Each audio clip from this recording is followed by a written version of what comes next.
Assalamualaikum warahmatullahi wabarakatuh. Perkenalkan, nama saya Nafisa Dwi Larasari dari kelompok 7 dengan NIM C2401211016. Nah, pada kesempatan kali ini, saya mengangkat judul mengenai analisis pertumbuhan reproduksi dan makanan ikan selar kuning Celaroides leptolopis yang ditemukan oleh Cuvier 1833 yang ditangkap di Laut Utara Jawa. Hal yang mendasari saya mengambil judul dalam penelitian ini adalah kita ketahui bahwasanya Pulau Jawa merupakan wilayah yang memiliki tingkat kepadatan penduduk yang tinggi. Nah, pada Laut Utara Jawa juga memiliki potensi perikanan yang tinggi pula. Ikan selat kuning merupakan ikan yang memiliki nilai ekonomis tinggi sehingga pada produksi dan penangkapannya seiring berjalannya waktu juga meningkat. Oleh karena itu, penangkapan ikan selat kuning secara terus-menerus dan berlebihan atau biasa kita sebut dengan overfishing ini dapat mengganggu kelestarian serta keberlanjutan ikan selat kuning yang ada di Laut Utara Jawa. Nah, oleh sebab itu, informasi mengenai biologi perikanan ini diperlukan dalam pemanfaatan serta pengelolaan perikanan yang baik. Kemudian, pada metode penelitian ini menggunakan metode kuantitatif dengan alat dan bahan yang menunjang penelitian ini, yaitu yang pertama ada ikan selat kuning, alat bedah, cawan Petri, styrofoam, timbangan digital, dan lain sebagainya. Bisa kita lihat di layarnya. Nah, yang selanjutnya ada prosedur. Yang pertama adalah prosedur pada pertumbuhan. Langkah pertama yaitu ikan selat kuning disiapkan sebanyak 5 biji. Kemudian ikan diberi label dan difoto di atas styrofoam. Seluruh ikan diukur panjang dan bobotnya. Kemudian ikan dibedah, usus, isi lambung, dan gonat ikan diambil menggunakan alat bedah. Kemudian gonat ditimbang dan sampel gonat dimasukkan ke dalam botol jar dan diberi formalin sebanyak 10%. Nah, selanjutnya ada prosedur makanan ikan. Yang pertama, usus dan lambung ikan dipisahkan. Kemudian, usus dan lambung ditimbang, lalu isi lambung dan usus diburai dan diencerkan menggunakan aquades. Isi lambung diletakkan di atas meja preparat dan diamati menggunakan mikroskop, lalu hasil yang kita dapat didokumentasikan. Kemudian untuk langkah reproduksi yang pertama, gonad dipisahkan menjadi 3 bagian. Yang pertama, anterior, posterior, dan middle. Kemudian gonad ditimbang, dan di sini saya menggunakan 3 metode, yaitu ada metode gravimetrik, volumetrik, dan juga gabungan. Kemudian sampel gonad dihitung jumlah telurnya terlebih dahulu. Analisis data. Pada analisis data, yang pertama ada pertumbuhan. Di pertumbuhan terdapat beberapa parameter. Yang pertama, distribusi frekuensi panjang, kemudian ada hubungan panjang dan bobot, kemudian yang terakhir ada faktor kondisi. Nah, yang selanjutnya pada reproduksi, parameter yang dihitung adalah nisbah kelamin, fekunditas, dan lain sebagainya. Kemudian untuk makanan ikan, faktor parameter yang kita hitung yaitu ada indeks bagian terbesar atau biasa kita kenal ada indeks preponderance. Yang kedua ada dose relung tumbang tindih, kemudian hubungan volume makanan dengan panjang ikan, yang terakhir ada panjang usus relatif. Nah, pada slide kali ini terdapat 3 grafik gabungan. Yang pertama adalah grafik mengenai distribusi frekuensi panjang dengan nilai tertinggi terdapat pada selang kelas 112 sampai 123.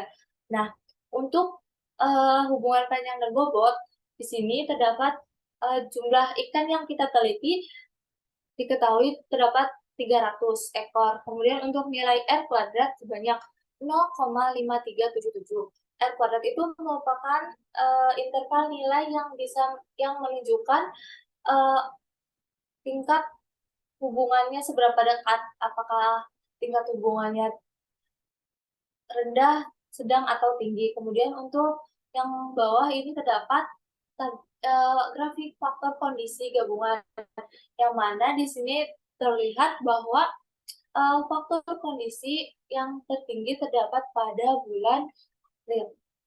Nah, jadi pada slide kali ini, hasil dari pembahasan pada pertumbuhan yaitu di sini terdapat grafik HPB gabungan HPB jantan dan gabungan HPB betina. Nah, bisa kita lihat teman-teman pada tabel di sini menunjukkan bahwasanya ikan selar kuning ini memiliki pola pertumbuhan pada bulan April ikan selar kuning memiliki pola pertumbuhan positif, alometrik positif, baik jantan maupun betina. Nah, untuk bulan Mei ikan selar kuning memiliki pola pertumbuhan alometrik negatif baik dari jantan maupun betina. Kemudian untuk bulan Juni pertumbuhan dari ikan selar kuning yaitu alometrik negatif.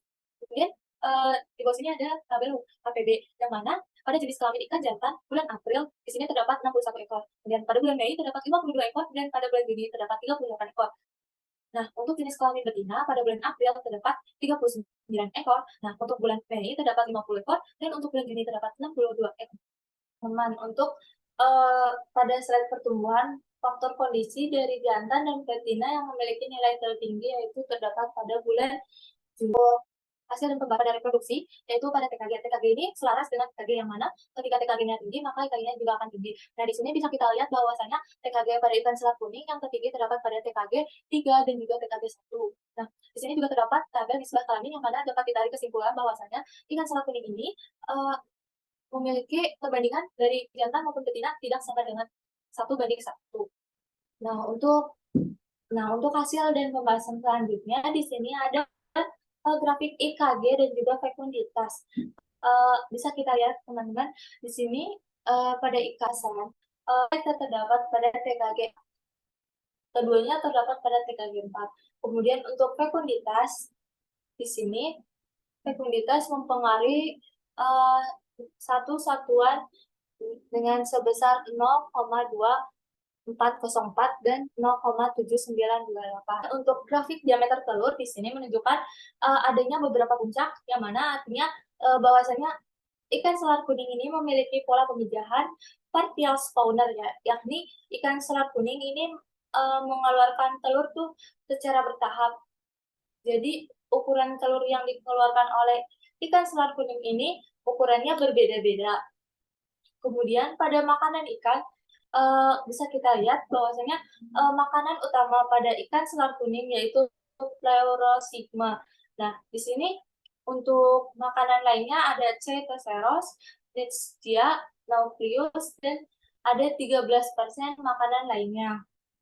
Nah, untuk slide terakhir di sini ada tabel 2 serung yang mana pada jantan nilai BI-nya sebesar 2,5415 dan nilai BA-nya sebesar 0,1542. Kemudian untuk betina nilai BI-nya 2,3416 dan nilai BA-nya 0,0894 yang mana artinya bahwa ikan selar kuning itu tidak maaf, bahwasanya ikan selar kuning ini selektif dalam mencari makanan karena di sini bisa kita lihat bahwasanya nilai BA-nya mendekati 0. Kemudian untuk tabel selanjutnya yaitu tabel tumpang tindih. Bisa kita lihat bahwa pada ikan jantan memiliki nilai sebesar 0,3581 dan untuk ikan betina memiliki nilai 0,285. Yang mana pada tabel tumpang tindih ikan selat kuning ini tidak kompetitif dalam mencari makanan karena nilainya tuh tidak mendekati 1. Kemudian untuk nilai F2-nya yaitu 0,43%. Nah, untuk tabel terakhir yaitu panjang usus relatif yang mana nilai mikroskopisnya diketahui 0,49354 dengan keterangan. Untuk kesimpulan yang dapat diambil ya, jumlah ikan yang diteliti adalah sebanyak 300 dengan jumlah ikan jantan sebanyak 143 dan ikan betina 157. Ikan selat kuning ini untuk pertumbuhannya bersifat alometrik negatif. Untuk proporsi kelamin ikan selat kuning di Pulau Jawa ini tidak seimbang atau tidak sama dengan 1:1. Dengan pola pemijahan partial spawner, ikan selat kuning termasuk ikan karnivora dengan makanan utama Pleurosigma. Ikan selat kuning selektif dalam mencari makanan dan tingkat kompetisi antara ikan jantan dan betinanya rendah. Karena bisa kita lihat pada tabel tumpang tindih sebelumnya bahwasanya untuk nilai ikan jantan dan betinanya itu tidak mendekati 1. Nah, untuk saran dari penelitian ini dapat ditarik untuk saran dari penelitian ini, penelitian selanjutnya memerlukan data terbaru terkait ikan selat kuning dengan waktu penelitian yang lebih lama. Nah, alat yang digunakan untuk menganalisis aspek biologi ikan terutama dalam analisis fekunditas dan diameter terus perlu ditingkatkan. Data terbaru dan alat analisis yang lebih baik pada penelitian selanjutnya. Nanti kekurangan dalam penelitian ini.